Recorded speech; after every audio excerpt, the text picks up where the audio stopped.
Boa tarde a todos. A minha palestra também vai ser rápida, de 5 minutos, que nem um banheiro agora. Vai ser bem tranquilo. Bom, eu sou Frederico Cunha, eu trabalho na ED Brasil, então, uma explicação rápida. Eu fui funcionário da Westlock até 2015, Westlock Beef, e aí a fábrica decidiu sair do país e mudar a modalidade de negócio para distribuição. Então, eu trabalho na ED, com mais 5 pessoas que eram antigos de fábrica, e aqui na região de Sergipe e Salvador, a Delmar nos representa aqui. Então, eu vou falar um pouquinho, na verdade, assim, eu vou tentar contribuir alguma coisa com o que o Rui falou, então eu vou falar um pouquinho, mas daí num outro enfoque. Interessante que ele falou do conceito e tudo mais, e eu vou falar um pouco da parte operacional, então, da onde está aplicado nos produtos, né? E o que o cliente, ou vocês, enxergam nos equipamentos. Então, eu tenho um vídeo rápido aqui, que eu peguei do pessoal da Delmar aqui, eu vou passar rapidinho. E aí, prestem atenção que depois tem perguntas. Eu vou precisar de ajuda aí que... Vamos ver se vai.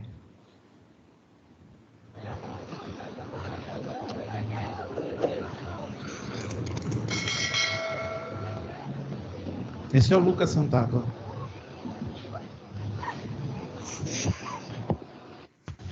Jag ska bara se om vi kan få in bilen i garaget. Oj. Essa é a primeira vez que eu Oj.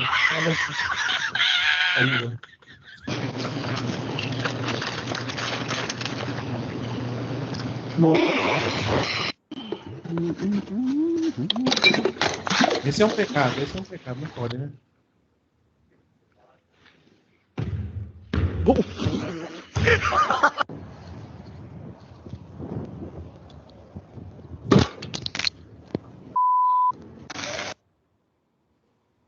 Dessas coisas que aconteceram aí com o pessoal da Delmar aí, de quem que é a culpa? Deles mesmos, é verdade. Não, mas tem um culpado aí. Eu? Não. Alguém mais? Do Lucas? Não. Desse cara aqui, ó.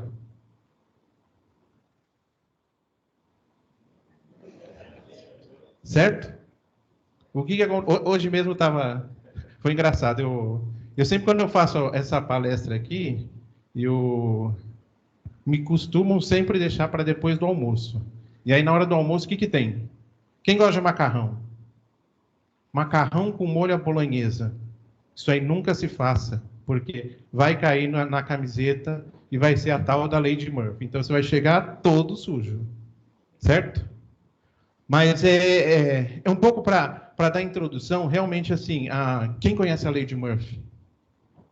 Quem já teve a Lady Murphy aí? Então, todo mundo. Não tem como não. Mas a Lady Murphy, ela existiu e foi feito, sim, pelo Joseph Murphy, não o Ed Murphy, mas ela é das coisas que aconteceu para que a gente tivesse o SIL.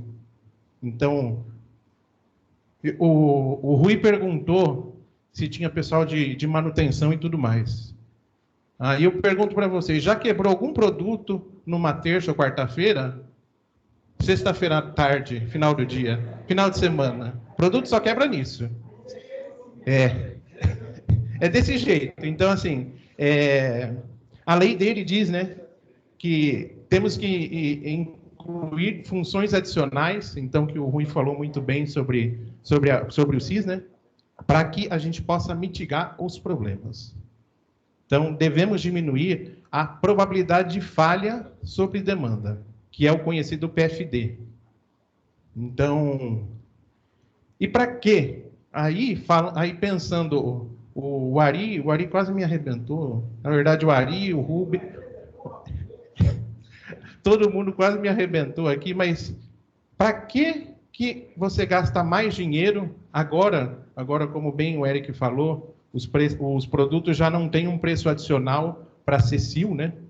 Mas Para que a gente faz isso? Para que você gasta mais dinheiro, você gasta tempo de engenharia, contrata um especialista para fazer um RASOP? Para quê? Para no final a gente ter um ganho, um prêmio no seguro da empresa. E aí no final o que é? Dinheiro para a empresa que está fazendo o investimento. Ah, qual que é o tempo do payback? Depende.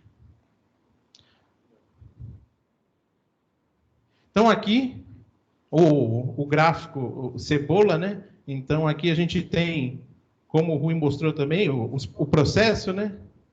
Então, alarmes críticos até a emergência na comunidade.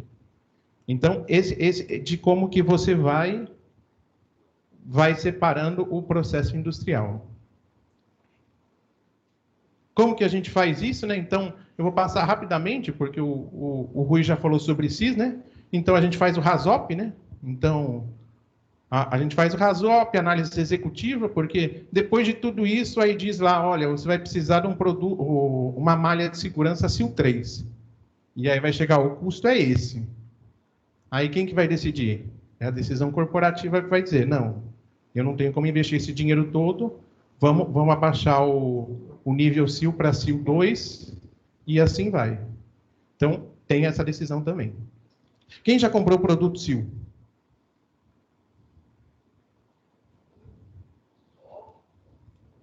Ninguém? Então, ó... Procure a Delmar, a Delmar vai conseguir também. Olha lá. Tem isso, mas é interessante. O produto por si só, ele não é um SIL 3. Então, eu vendo, como todos, se a gente chega e fala, meu produto é SIL 3, meu produto é SIL 2. Mas o produto em si, ele não é. Ele tem uma probabilidade de falha que atinge SIL 3.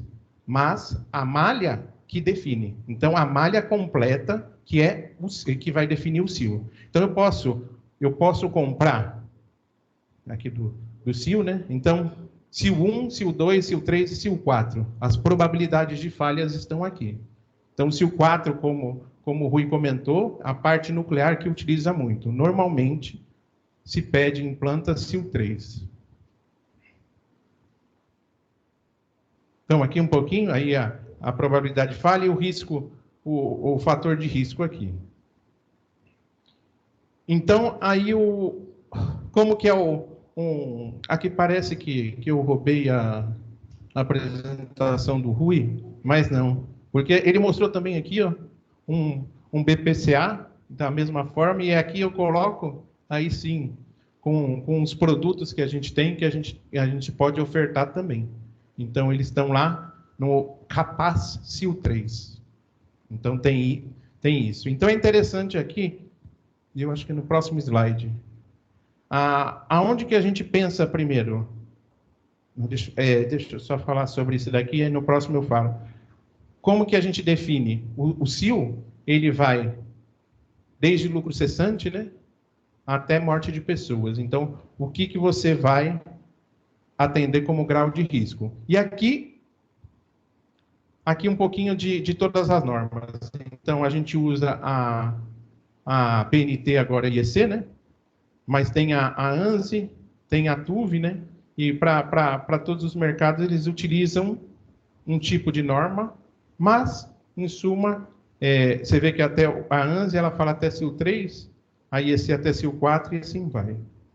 Então, são nomenclaturas para cada região. O elo. Aqui eu quero falar.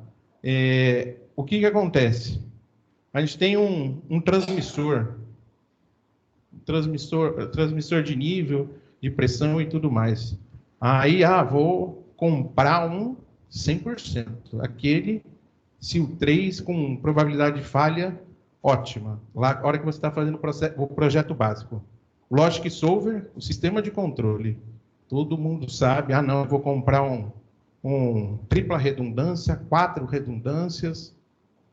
E aí, chega na válvula. O que acontece? Acabou o dinheiro. E aí, o que a gente faz? Vamos comprar uma chininha. Vamos comprar uma que tem no mercado aí e tudo mais. O que acontece? é que nem uma corrente. A corrente é tão forte quanto o seu elo mais fraco. Então, eu gastei todo o dinheiro aqui na válvula, uma válvula SIL1. O que acontece? A hora de fazer lá a malha de segurança, eu vou ter um SIL2. Porque a válvula, que era meu elemento final, que é sempre comprado no final, né? É onde já está acabando o dinheiro todo. O que eu fiz aqui? Eu não sei se fui eu. É a lei de Murphy. É o último, ó, tá vendo? Mas aqui, como que a gente pode ter? Então, 1 de 2, 2 de 2, 2 de 3, 1 de 1. Então, depende de como você vai fazer a sua redundância para o shootdown. E aí, a malha de segurança.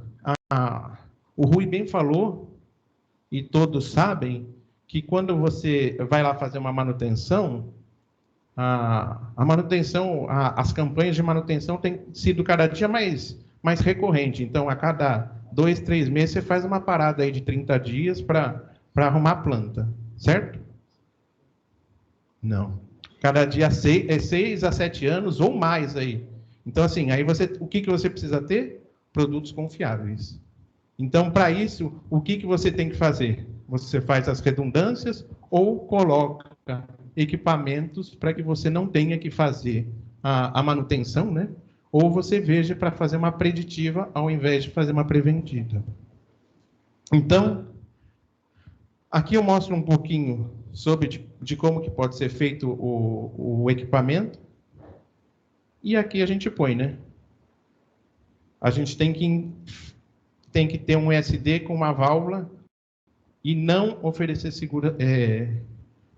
segurança desejada. Então, é o mesmo que você ter lá todo o sistema e tá um operador indo a cada equipamento fazendo testes. Aqui. Então, o que eu falei um pouquinho. Então, gastei dinheiro aqui. Aqui eu coloquei um PLC aí, um triplex, um process safety da Rockwell também, que é SIL3. E aí chegou aqui, coloquei uma válvula que é SIL1. Então, tem um SIL2, tem um SIL3 e um SIL1. O que a gente precisa? Aqui ele vai levar toda a minha malha de segurança para SIL1. Como que a gente corrige isso? Pegando, sim, uma válvula, um atuador e um equipamento com partial stroke também. Eu vou falar um pouquinho de partial stroke depois. Mas, como o Eric falou, muitas válvulas agora default já vêm com um SIL, né? E os atuadores também. Mas por que eles não cobram mais? Porque se passou o tempo e já se pagou o certificado, que é caríssimo. E aí virou default. Exatamente. Então, sim, tem um custo. Mas aí, daqui a pouco, o custo já foi pago e você já tem um equipamento que você pode oferecer e dando esse diferencial. Partial stroke, quem conhece?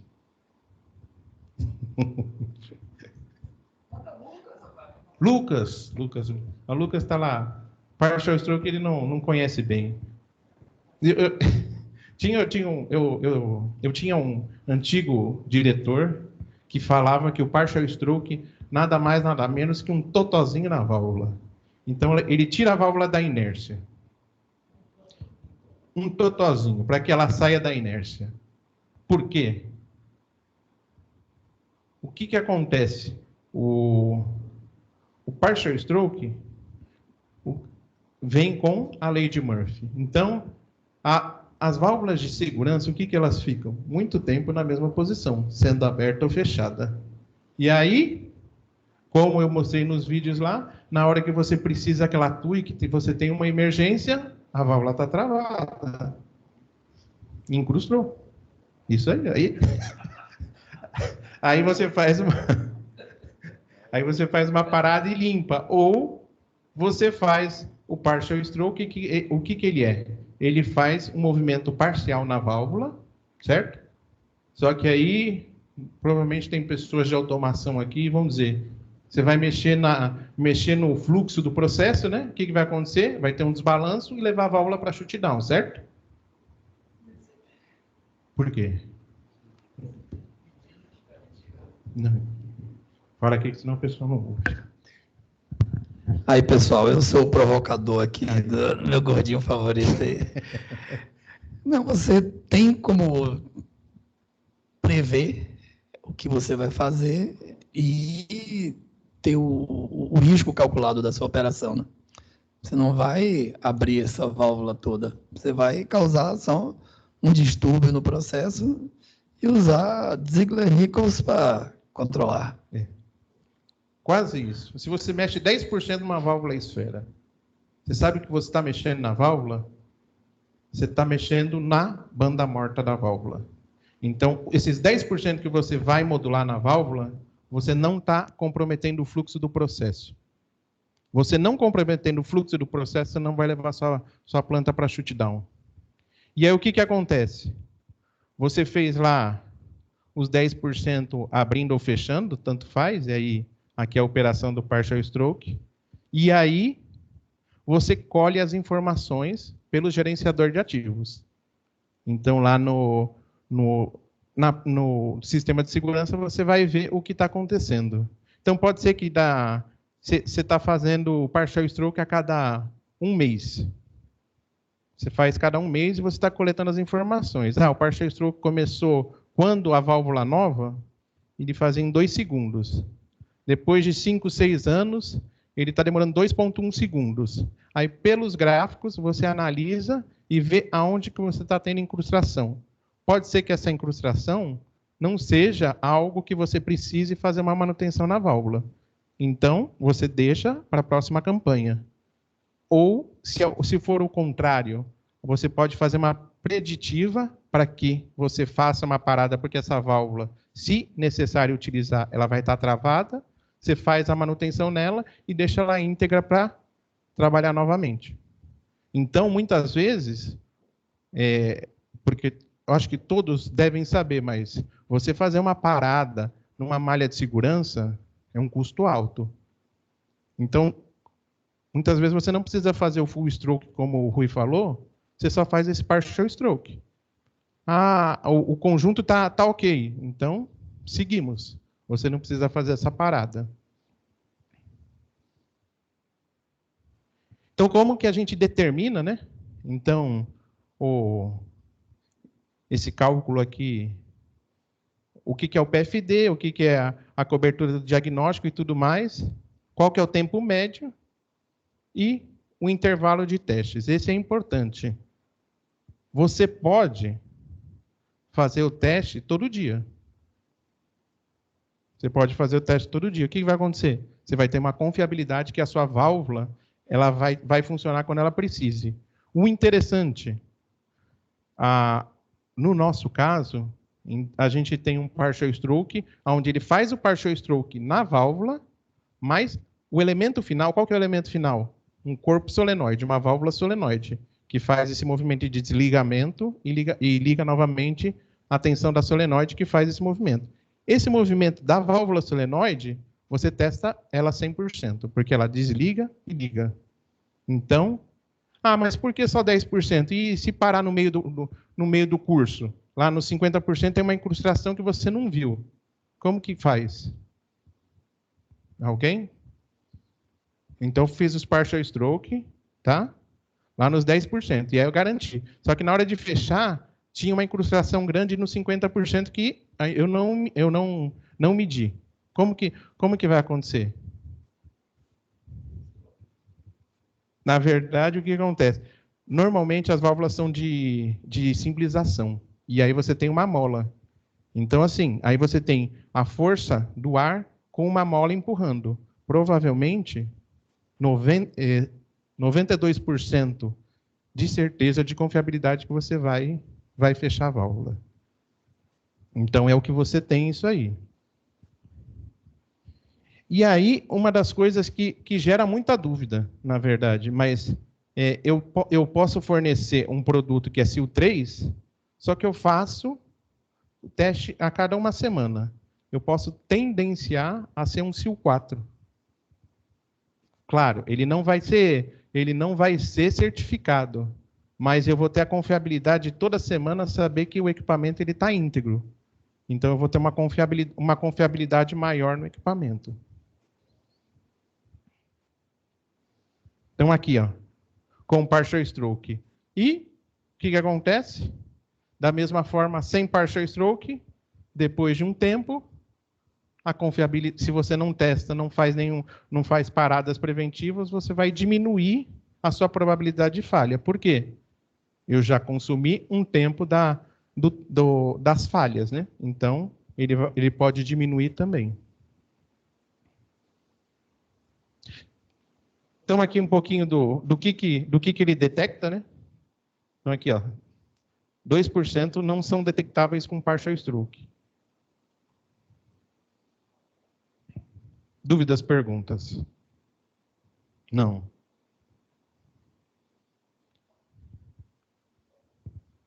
Sim. Por favor, volte o slide aí.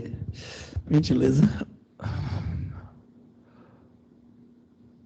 Ou seja, a maior probabilidade de falha é incrustação? Exatamente. Na sede. Você está falando para válvula esfera. Esfera ou borboleta? Borboleta, você tem uma banda morta de 3%. Okay. Normalmente, em válvula de segurança, é esfera. Mas tem também válvulas guilhotina e gaveta também tem, mas aí são menores a banda morta.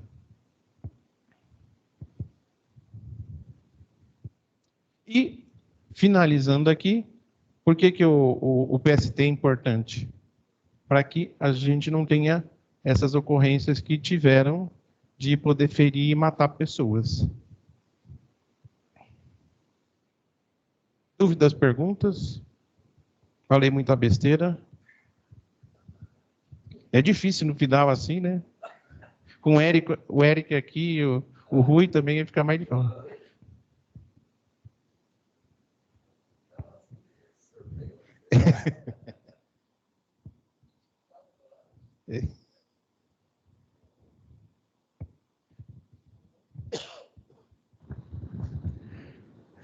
Boa tarde, José Milton.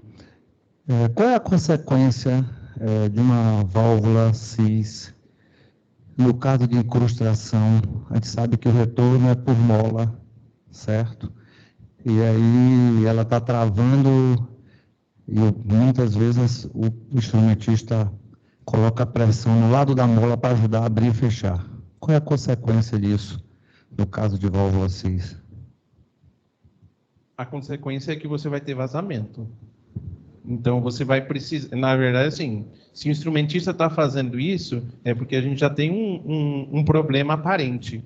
E aí, com o partial stroke, você colhe pelo gerenciador de ativo todas as informações. E aí, cabe a decisão da operação, né?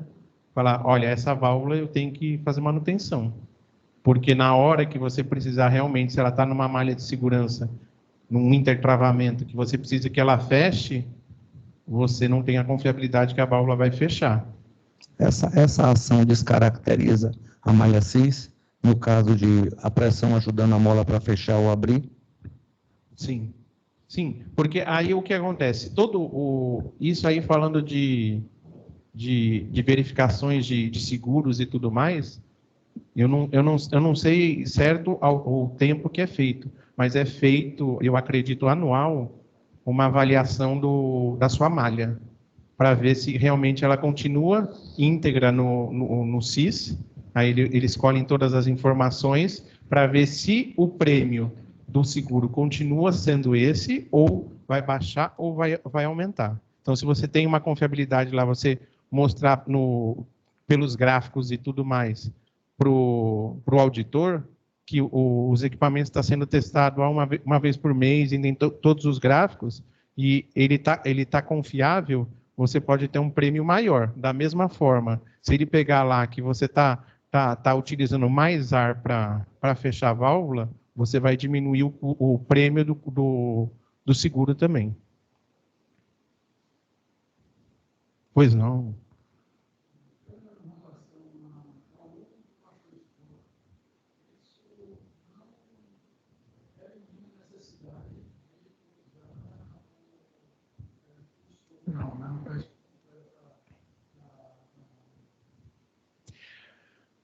Depende.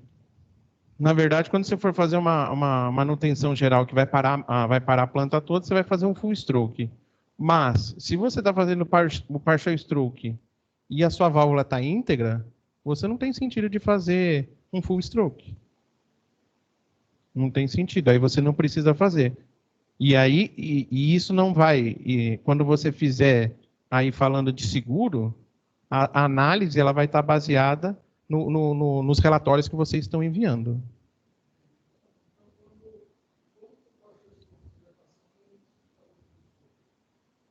Exatamente. É recomendado, quando você vai fazer uma parada de planta, você fazer o full stroke. Então, você fechar e abrir. Que aí você tem, sim, 100% de análise da válvula. Mas o partial stroke está para fazer isso, para que você não tenha que fazer o full stroke. Se o conjunto, né, ele está íntegro.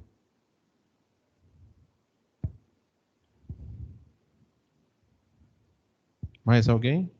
Está acabando. Ó. Ah, yeah. Obrigado.